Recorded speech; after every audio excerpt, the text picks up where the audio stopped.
কেমন বাবা রে, আসছিলাম তোর বাবার কবর দেখতে, মনে হয় তোদের সাথে মক্কায় আর ফিরে যেতে পারবো না। নবী আমার মায়ের গলাটা জড়িয়ে ধরে বলে, মা কেমন কথা বলো মা, তুমি কেন আমাদের সাথে যেতে পারবা না? বলে, বাবা রে, আমার মনে হয় হায়াত শেষ হয়ে গেছে, আর তোদের সাথে ফিরে যেতে পারবো না। নবী আমার ডেকে বলে, মা গো, তোমার কোনো কিছু হবে না মা, চলো মা চলো, তোমার কিচ্ছু হবে না মা, তুমি আমাকে ছেড়ে চলে যাইও না। ও মা, তুমি যদি আমাকে ছেড়ে চলে যাও, এতদিন বাবা বাবা বলে কাঁদতাম, তুমি আমাকে সান্ত্বনা দিতারে মা। ও মা, এখন যদি তুমি আমাকে ছেড়ে চলে যাও, কে আমাকে সান্ত্বনা দিবে? বাজান নবী মুহাম্মদকে আমেনা জড়িয়ে ধরে বলে, বাবা রে, আমি চলে যাচ্ছি, ঠিক মতো খাওয়া দাওয়া করিস, ঠিক মতো গোসল করিস, ঠিক মতো শরীরের যত্ন নিস। এ মুহাম্মদ, বাবা এখন থেকে যদি তুই সারাদিন না খেয়ে থাকস, কেউ তোকে জিজ্ঞেস করবে না। সারাদিন গোসল না করলে কেউ তোকে গোসল করিয়ে দিবে না। রাত্রিবেলা তোকে কেউ ঘুম পাড়িয়ে দিবে না। নবী আমার মায়ের গলাটা জড়িয়ে ধরে বলে, মা তুমি আমাকে চাইলে যাও না রে মা,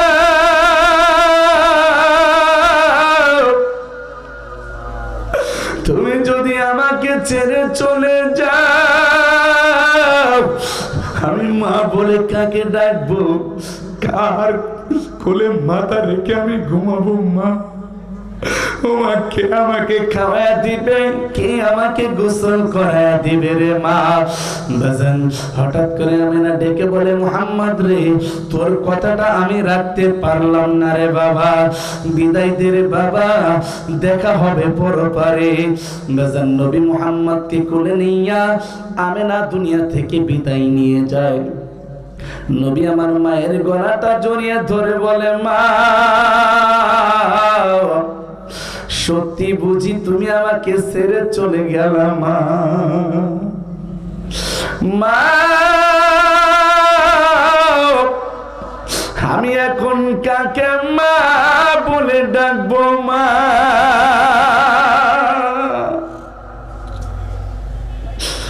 বাজান নবী আমার চিরদিনের জন্য এতিম হয়ে গেলেন। দাদার কাছে 2 বছর থাকলেন, চাচার সংসারে বড় হইলেন। বাজান 40 বছর বয়সে যখন নবী আমার নবুয়তি পান, নবীজি যখন দ্বীনের প্রচার করেন, বেঈমানরা বিভিন্ন ভাবে তিরস্কার করতে থাকে।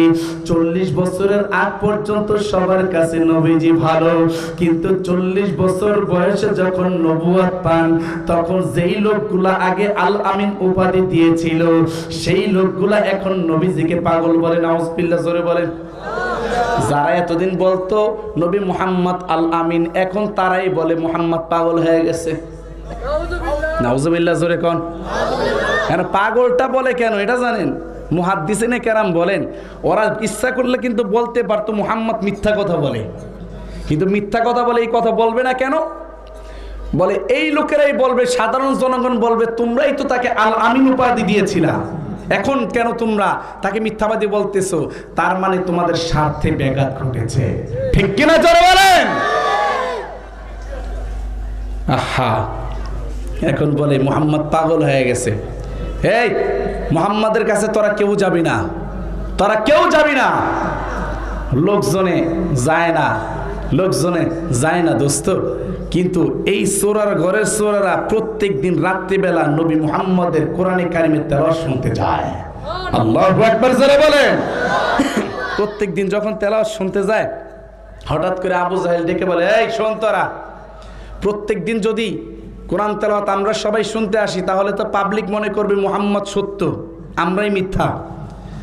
আগামী কালকে থেকে কেউ তোরা কোরআনে কারিমের তেলাওয়াত শুনতে আসবে না, 144 দ্বারা জারি। এখন রাত্রিবেলা যখন ঘুমাইছে দোস্ত, আবু জাহেল মনে মনে চিন্তা করে মুহাম্মাদের তেলাওয়াতটা শুনতে পারতেছি না, ভাল লাগে না। আল্লাহু আকবার জোরে কর। আমাদের তো এখন কোরআনে কারিমের তেলাওয়াত শুনতে ভাল লাগে না। আমাদের অনেকের মস্তিষ্ক এমন হয়ে গেছে কেমন যেন ওই আবু জাহেলের মস্তিষ্কর চাইতে আরো বিকৃত হয়ে গেছে, ঠিক কিনা জোরে বলেন? কোরআনের আওয়াজ শুনলে ভালো লাগে না, কোরআনের মাহফিল শুনলে ভালো লাগে না। সারা রাত গান হয়, ফজরের আগ পর্যন্ত গান হয়, কোনো আজকাল করে না। কিন্তু কোরআনের মাহফিলে যদি 2-4টা মাইক বেশি লাগায় তখন বলে যে এই ওয়াজের জন্য ঘুম আসে না, ঠিক কিনা জোরে বলেন?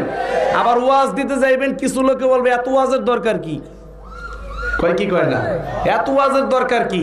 কিন্তু গানের জন্য তার কাছে টাকা চাইতে যাইবেন, সে বড় নোটটা বের করে দেয়, ঠিক কিনা জোরে বলেন? আল্লাহ আমাদেরকে বোঝার তৌফিক দান করেন। তো আবু জাহেল 144 দ্বারা জারি করে দিছে। জারি কইরা এবার রাত্রিবেলা যখন ঘুমাইতে গেছে দেখে ঘুম ধরে না। সাইবা মনে মনে চিন্তা করে, বসে যেখানে নিষেধ করছে সেখানে তো যাওয়া যাবে না। উতবা, ওয়ালিদ ইবনে মুগিরা, সব চোরার ঘরে চোরারা, সবাই ঘুম না ঘুমাইয়া চিন্তা করতেছে কি করা যায়। একজনে চিন্তা করে, বসে যেহেতু নিষেধ করছে কেউ এখানে আসবে না, আজকে আমি মনের মতো কোরআনে কারিমের তেলাওয়াত শুনবো। আবু জাহেল মনে মনে চিন্তা করে, আমি যেখানে নিষেধ করছি এখানে তো কেউ আসবে না, তাহলে আমি আজকে মনের মতো কোরআন তেলাওয়াত শুনবো।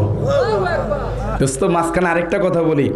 আবু জাহেলের ঘনিষ্ঠ এক বন্ধু একদিন ফাঁকে ডাক দিয়ে নিয়ে গেছে। আবু জাহেল এদিকে আয়, কয় কি তোর সাথে তো আমার ভালো সম্পর্ক। কয় হ্যাঁ। তুই সত্য একটা কথা কবি। কয় কি?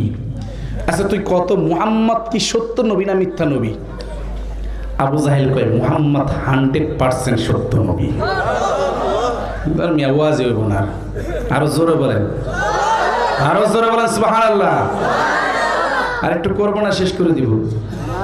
হ্যাঁ, তবরক আসেনি? হ্যাঁ, আরে প্রধান বক্তা তো রয়ে গেছে, প্রধান বক্তা রয়ে গেছে। এখন প্রধান বক্তার জন্য কি আপনার অস্থির না? একটু শুনবেন, বলবো? হ্যাঁ, আমার তো সময়ও কম দিছেন। হায় হায়, 11:15 বেজে গেছে। আর 5 মিনিট বলবো? আমি কিন্তু কেবল পাইলিং করলাম, এরপরে ব্যাস ডালবো, এরপরে কলম ডালবো, এরপর সাপ দিব বহুত দূর। আল্লাহু আকবার জোরে বলেন। তারপরও যেহেতু আপনারা বেশি রাত পর্যন্ত মাহফিল করেন না, এই জন্য লং টাইম করবো না। আল্লাহ কবুল করুক, আমিন বলেন। আল্লাহ আল্লাহ আল্লাহ আল্লাহ। তো আবু জাহেল মনে মনে চিন্তা করে, আজকে যেহেতু আমি নিষেধ করছি তাহলে কেউ আসবে না, আমি মনের মতো তেলাওয়াত শুনবো। অন্ধকার রাত্রে যখন একজনে তেলাওয়াত শুনতে গেছে, অন্ধকার রাত্রে একজনের মাথার সাথে আরেকজনের মাথায় বাড়ি খেয়েছে। কে কে কে কে কে? আমি তো আবু জাহেল। তুমি কে? উতবা। তুমি কে? সাইবা। তুমি কে? ওয়ালিদ ইবনে মুগিরা। এই তোদের না নিষেধ করছি তেলাওয়াত শুনতে আসবি না? কয় বস আপনি নিষেধ করছেন, তাহলে আপনি নিষেধ কে? সুবহানাল্লাহ জোরে কর, আরেকটু জোরে বলেন না সুবহানাল্লাহ। এইভাবে যখন দেখে কি রে আমরাই টিকতে পারতেছি না, তাহলে পাবলিক কেমনে টিকবে? পাবলিক কেমনে টিকবে? আর ওই যে বলতেছিলাম, ওর বন্ধু যায় জিজ্ঞেস করছে, তুই সত্য করে বল মুহাম্মদ কি সত্য নবী না মিথ্যা নবী? বলে 100% সত্য নবী। সুবহানাল্লাহ জোরে কর। কয় তাহলে এটা লোক সমাজে স্বীকার করছ না কেন? কয় লোক সমাজে যদি এটা স্বীকার করি তাহলে তো আমাকে কেউ নেতা মানবে না, ঠিক কিনা জোরে কর। এখন যারা নেতা আছে বর্তমানে জিজ্ঞেস করবেন, হুজুররা ক্ষমতা এলে কি দেশ ভালো চলবো নাকি আপনারা ক্ষমতা এলে দেশ ভালো চলবো? ও যদি আপনার বিশ্বস্ত লোক হয় ও কইব হুজুর আইলে দুর্নীতি হইব না। কথা কন না কেন? আরো জোরে বলেন। সে তো নিজেও জানে আমি যদি ক্ষমতায় আসি তাহলে সম্পদের পাহাড় গড়ব, ঠিক কিনা জোরে বলেন। বহু চান্দু আমরা দেখছি, বহু চান্দু দেখছি, যারা আগে ছিল বর্তমানে আছে, ভবিষ্যতে আসবে। এদেরকে আমরা চিনি, তো এদেরকে আমরা ভালো করে চিনি।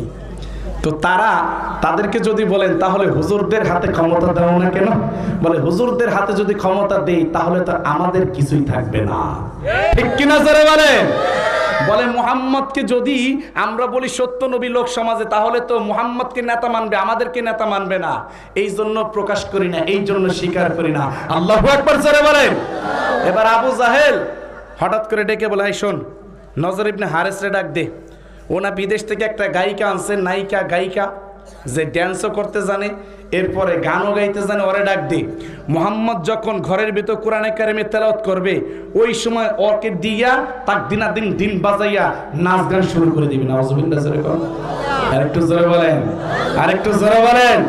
কারণ নবীজি যখন ঘরের ভিতর কোরআনে কারিমে তেলাওয়াত করে, আর ওইদিকে নজর ইবনে হারেসের গায়িকা গান গাওয়া শুরু করে। গান গাওয়া যখন শুরু করে, পাবলিক চিন্তা করছে দূর ওর গান কি শুনুন, ওই এক গান সারা জীবন ফাইটটা যায়, সিরা যায়, ঠিক কিনা জোরে কর। এই গান আর কত শুনবো, কিন্তু মুহাম্মাদের তেলাওয়াত যত শুনি ততই মজা লাগে। এই তেলাওয়াত তো এমন তেলাওয়াত বাজান, দেখবেন মসজিদের ইমাম সাহেব হুজুর, এই যে আপনাদের মসজিদের ইমাম সাহেব হুজুর সারা জীবন সূরা ফাতিহা প্রত্যেকটা রাকাতে পড়তেছে, আজ পর্যন্ত কোনো মুসল্লি বলে নাই হুজুর এই একটা সূরা বারবার প্রত্যেকদিন পড়েন, আমাদের ভালো লাগে না, নতুন একটা পড়েন, ঠিক কিনা জোরে কর। বলছেন কখনো? আজও পর্যন্ত কেউ বলেও নাই, ভবিষ্যতে বলবেও না। কিন্তু ফাইটটা যায়, সিরা যায়, কাইটটা যায়, এগুলা একবার দুইবার তিনবার শোনার পরে এই গান শুনলে আরো বিরক্তি লাগে, ঠিক কিনা জোরে বলেন। নবী মুহাম্মদের তেলাওয়াত শুনতে যায়, এই দিকে লোকজনে চিন্তা করে ওদের তেলাওয়াত না শুই না, ওদের গান না শুই না, নবীজির তেলাওয়াত শুনলে দি বেশি মজা লাগে। ওরা কয় খবরদার মুহাম্মদকে দেখতে যাবি না। ওরা চিন্তা করে সুযোগ পাইছি, এই লোকটার একটা নজর দেখি। নবী মুহাম্মদের চেহারা যখন দেখে, দলে দলে বেঈমানরা কালেমা পড়ে মুসলমান হয়ে যায়। একটু জোরে বলেন না সুবহানাল্লাহ। শেষ করে দিব একটা ওয়াকিয়া বলে। এমনি ভাবে যখন প্রত্যেক দিন চেষ্টা করতেছে নবীজিকে দাবানোর জন্য, নবীজি তো দাবে না, হঠাৎ করে চলে গেছে আবু তালেবের কাছে। আবু তালেব, জি আপনি তো আমাদের কুরাইশ বংশের লিডার, আপনার ভাতিজা আমাদের বাপ দাদার ধর্মের মুখে চুনকালি মাখে, আপনি কিছু বলেন না। আপনি যদি ওকে ফিরান তো ফিরান, না ফিরে কিন্তু আমরা বিচার করে দিব। আবু তালেব কই, তোর আমার ভাতিজার বিচার করবি? এত বড় স্পর্ধা হয়ে গেছে।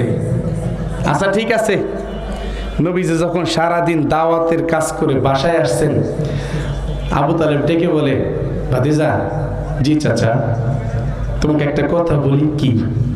আচ্ছা তুমি যে দিনের দাওয়াতের কাজ করতেছো, এই কাজটা কি বন্ধ রাখা যায় না? নবী আমার সাথে সাথে ডেকে বলেন, চাচা আমার এক হাতে যদি সূর্য এনে দেন, আরেক হাতে যদি চন্দ্র এনে দেন, আমি তারপরে এই কাজ থেকে যাররা পরিমাণ পিছনে হটবো না। একটু জোরে বলেন না সুবহানাল্লাহ। দেখে আবু তালেব যখন এই জবাব পাইছে, নবীজিকে ডেকে বলে, মুহাম্মদ ঠিক আছে, তোমার দ্বীনের দাওয়াতের কাজ আরো 100 গুণ গতিতে করো। হ্যাঁ মুহাম্মদ, তোমাকে যদি একটা ফুলের টোকা কেউ দেয়, তার হাত আমি উপড়ে ফেলবো। আবু তালেব আরো সাহস দিয়ে দিছে। কিছুদিন পরে আইছে আবু জাহেল, শাইবা, উতবা, ওয়ালিদ ইবনে মুগীরা। বস কি আপনার ভাতিজাকে থামাইতে বললাম, থামাইলেন তো না, তবে আমরা একটা সিদ্ধান্ত নিছি। বলে কি? বলে এই যে নিষ্ঠান। কি এটার মধ্যে? পয়রা দেখেন। আবু তালেব আলীকে ডেকে বলে, আলী দেখতো বাবা এখানে কি লেখছে। দেখে একটা চুক্তিনামা। কি লেখছে রে বাবা? বলে এখানে লেখছে আগামী মাসের অমুক তারিখ রোজ সোমবার সকাল 8 ঘটিকায় জাবালে কাবার পাশে মুহাম্মাদের সাথে, এই আরবের সবচাইতে বড় কুস্তিবিদ, যার সাথে 10 জন যুবক পারে না, তার সাথে মুহাম্মাদের সাথে কুস্তি লাগবে। আল্লাহু আকবার জোরে বল। আচ্ছা কুস্তি লাগবে, তারপরে কি লেখা? বলে বাবা এরপর ওরা লেখছে মুহাম্মদ যদি কুস্তিতে না পারে, মুহাম্মদকে পিটিয়ে মক্কা ছাড়া করা হবে। নাউজুবিল্লাহ জোরে কর। আর একটু জোরে কর না। এ দোস্ত, কাকে মারবে, কাকে পিটাবে? যেই লোকটাকে সৃষ্টি না করলে আল্লাহ কুল কায়নাত কিছুই সৃষ্টি করতেন না। আরে যেই লোকটার গায়ে একটা মশা মাছি পর্যন্ত বসা হারাম, এই লোকটাকে নাকি পিটিয়ে মক্কা ছাড়া করবে। আবু তালেব ডেকে বলে, আমার ভাতিজা যদি না পারে তাহলে ভাতিজাকে পিটিয়ে মক্কা ছাড়া করবে। হ্যাঁ আচ্ছা, আমার ভাতিজা যদি পারে তাহলে কি হবে? কয় বাবা এরপরে তার কিছু লেখে নাই। এই আবু জাহেল, জি বস। আমার ভাতিজা না পারলে আমার ভাতিজাকে মেরে মক্কা ছাড়া করবা। আমার ভাতিজা পারলে কি হবে? কয় কিছু হইব না। জোরজার কথা কয় না, জোরজার আরো কথা কয় না, জোরজার। জোরজার মূল্যক তার। চুরি বদমাইশি লুচ্চামি কইরা মেয়েদেরকে নিয়ে রাত কাটায়, সেখানে কাবিন নামার প্রয়োজন হয় না। একজন আলেম মানুষ হালাল স্ত্রী নিয়ে রিসোর্টে যায়, সেখানে গিয়ে বলে কাবিন নামা দেখাও। ঠিক কিনা জোরে বলেন? জোরজার কথা বলেন না কেন? জোরজার মূল্যক তার। কয় আমার ভাতিজা না পারলে তাকে মক্কা ছাড়া করবা পিঠি, আর তোমাদের রুকানা না পারলে কিছুই হবে না। এ বেটা, দেশটা কি মগের মূল্যক নাকি? দে আমার কাছে স্টাম্প দে, আমি সিগনেচার দিয়ে দিলাম, আমি পরে দেখে নিব কি হয় না হয়।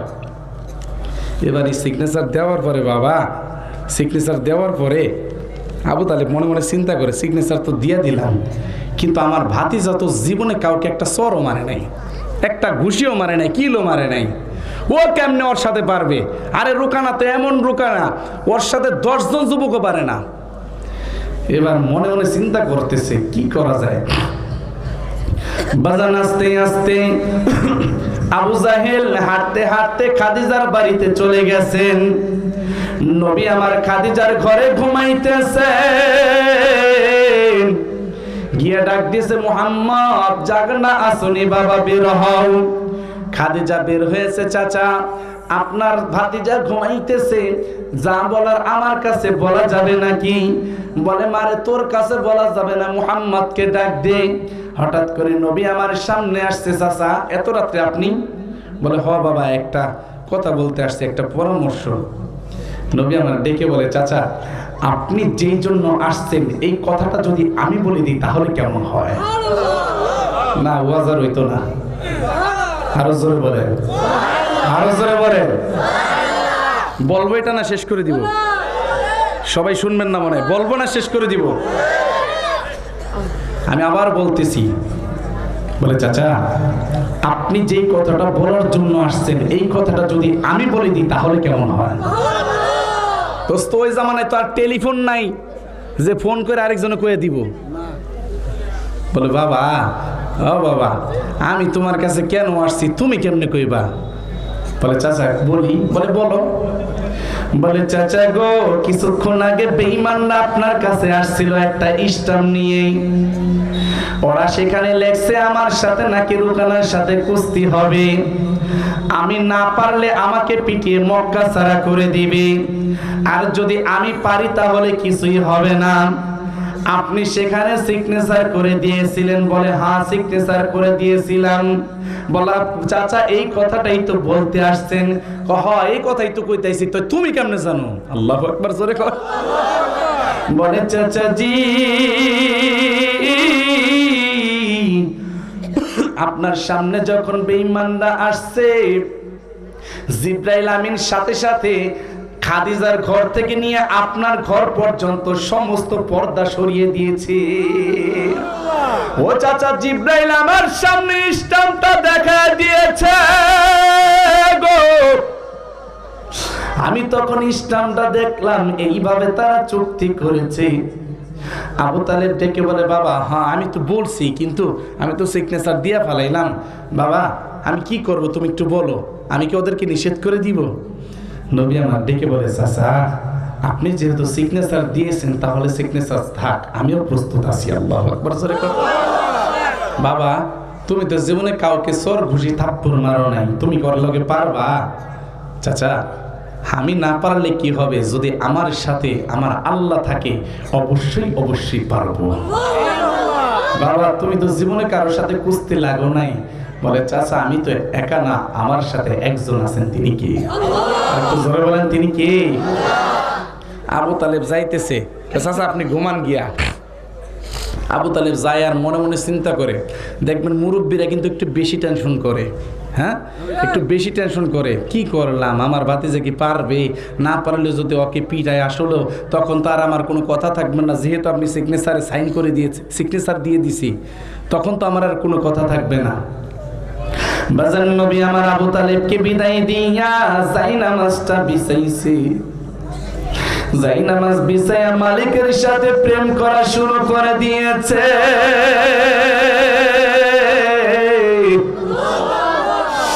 মালিক রে তুমি আমার সাথে একটু প্রেম করো রে মাওলা।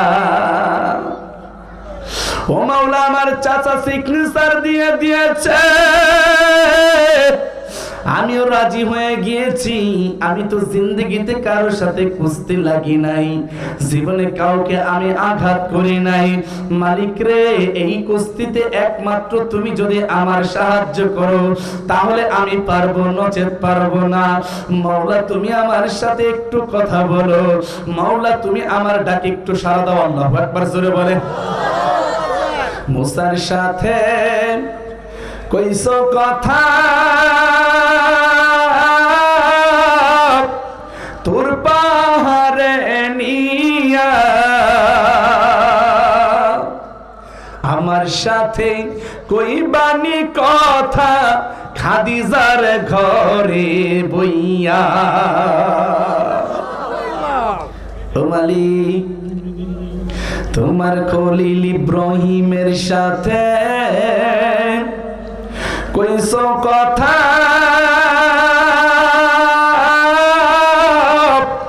আগুনেতে নিয়া, আমার সাথে কইবানি কথা খাদিজার ঘরে বইয়া। বাজান নবী আমার কান্নায় ভেঙে পড়ছেন, মালিকের সাথে কথোপকথন শুরু করে দিয়েছেন। প্রত্যেকটা রাতে সারাটা রাত জেগে না মালিকের সাথে নবী আমার প্রেম করে বাবা। ওইদিকে আবু জাহেল, সাইবা, উতবা, ওয়ালিদ ইবনে মুগীরা রুকানাকে ডেকে বলে, রুকানা রে, তোকে একটা মাস পর্যন্ত সরকারি খাওন ফ্রি খাওয়ামু, এর বিনিময়ে তুই মুহাম্মদকে একটা আসার দিবি। নাউজুবিল্লাহ, জোরে কোন। এ রুকানা, এমন একটা আসার দিবি মুহাম্মদকে, মুহাম্মদ যেন জায়গায় স্ট্রোক করে মরে যায়। রুকানা কয়, বস আমার সাথে 10 জন যুবক পারে না, এই জায়গায় মুহাম্মদ তো কিছুই না, ওরা তো একটা আসার দিব, জায়গায় ব্রেক। নাউজুবিল্লাহ, জোরে কোন। কয় ঠিক আছে। 1 মাস পর্যন্ত রুকানা খাইয়া এমন মোটা হয়েছে, বাবারে বাবা। এমনি যারা কুস্তি করে দেখছেন না, ওদের একটা রানের যে ওজন আমাদের চাইতে আরো বেশি হবে, ঠিক কিনা জোরে বলেন। এই রে, যেই মোটার মোটা, ওরা যদি আমাদের উপর বসে তাহলে আমরা সেফটা হয়ে যাবো এমনি। আহা, 1 মাস খাওয়ার পরে এবার যেই দিন কুস্তি লাগবে জাবালে কাবার পাশে, রুকানা মাঠে গিয়ে এইভাবে শক্তি পরীক্ষা করতেছে। আজকে রুকানা, আজকে মুহাম্মদকে আসলে এমন একটা আসার দিব, মুহাম্মদ আর শোয়া থেকে উঠতে পারবে না, জায়গায় ব্রেক করে দিব। আবু জাহেল কয়, এ রুকানা, ভালো করে কিন্তু আসার দিবি। কয়, বস আপনি কোনো টেনশনই কইরেন না। এইভাবে যখন শক্তি পরীক্ষা করতেছে, এবার রেডি হন, মজার সংবাদ আসতেছে। রুকানা যখন প্রস্তুত হইতেছে, হঠাৎ করে পিছন থেকে কে যেন ডাক দিয়ে বলতেছে, এই রুকানা। তাকায় দেখে এমন একজন লোক যার মাথা হলো আসমানে, পা হলো জমিনে। এই রুকানা, তুই যদি নবী মুহাম্মাদের দিকে বাঁকা নজরে তাকাস, তোর চোখের জায়গায় চোখ থাকবে, চোখে পাওয়ার থাকবে না। আল্লাহু আকবার, জোরে বলে। এই রুকানা, তুই যদি নবী মুহাম্মদকে একটা ফুলের টোকা দেস, তোর হাতের জায়গায় হাত থাকবে, হাতে কোনো শক্তি থাকবে না। এই কথা শোনার পরে ও যখন দেখছে আসমানে মাথা, পা হলো জমিনে, ও এখন বিড়ালের মতো থরথর করে কাঁপতেছে। আল্লাহু আকবার, জোরে কোন। কাঁপতে কাঁপতে একেবারে বাউন্ডারির কাছে চলে গেছে, এইভাবে পড়ে রয়েছে। আবু জাহেল কয়, এই তুই এমন করস কে? ওঠ। কয়, তুই চুপ থাক, আমি যা দেখি তুই তো তা দেখোস না। নবীজি আমার আসছেন, সারাটা রাত মাওলার সাথে প্রেম করছে বাজান, চোখ দুইটা লাল হয়ে গেছে। নবী আমার আসছে, আসার পরে দেখে রোকানা এমনি কাঁপতাছে। রোকানা, জি মোহাম্মদ ভাই। কি তুমি এমন করো কেন, কুস্তি লাগবা না? কয়, না ভাই, কুস্তি লাগবো না। আল্লাহু আকবার, জোরে কইবেন না। কে কুস্তি লাগবা না কে? তুমি 1 মাস না মাগনা খাওন খাইছো, ফ্রি খাওন খাইছো, আমার একটা আসার দিবা, আজকে কুস্তি লাগবা না কে? কয়, মোহাম্মদ ভাই পিছে চায়া দেখেন কেডা। নবীজি যখন তাকাইছে, তাকায় দেখে জিবরাইল আমিন সাপালে কাবার সাথে টেক লাগাইয়া বসে হইছে। সুবহানাল্লাহ, জোরে কয় না রে। নবীজি ডাইকা বলে, জিবরাইল তুমি এনে কে? কয়, হুজুর আপনার সাথে কুস্তি লাগবো, আসার দিবে, আর আমি আসবো না। তো তুমি আরে কি কইছো, দি পেশাব করে দিছে। আল্লাহু আকবার, জোরে কর। হুজুর আরে তেমন কিছু কই নেই তো, খালি কইছি তুই যদি বাঁকে নজরে তাকাস, তোর চোখের জায়গায় চোখ থাকবে, চোখে পাওয়ার থাকবে না। তুই যদি হাত তুলস, ফুলের টোকা দেস, তোর হাতের জায়গায় হাত থাকবে, হাতে কোনো শক্তি থাকবে না। আল্লাহু আকবার, জোরে বলেন। নবী আমার ডাইকে বলেন, জিবরাইল ভাই তুমি যাও গা, তুমি যাও গা, ওরে কও তুমি কিছু কইবে না, ওরে দাঁড়াইতে কও। এমনি ওরা আমার জাদুকর কয়, আজকে যদি তুমি এই কাজ করো, ও যদি আমার সাথে না পারে, ওই আবু জাহেল, শাইবা, উতবা, ওয়ালিদ ইবনে মুগিরা ওরা কইব কি মুহাম্মদ জাদু করছে। নাউজুবিল্লাহ জোরে কোন। এমনিতেই ওরা আমার জাদু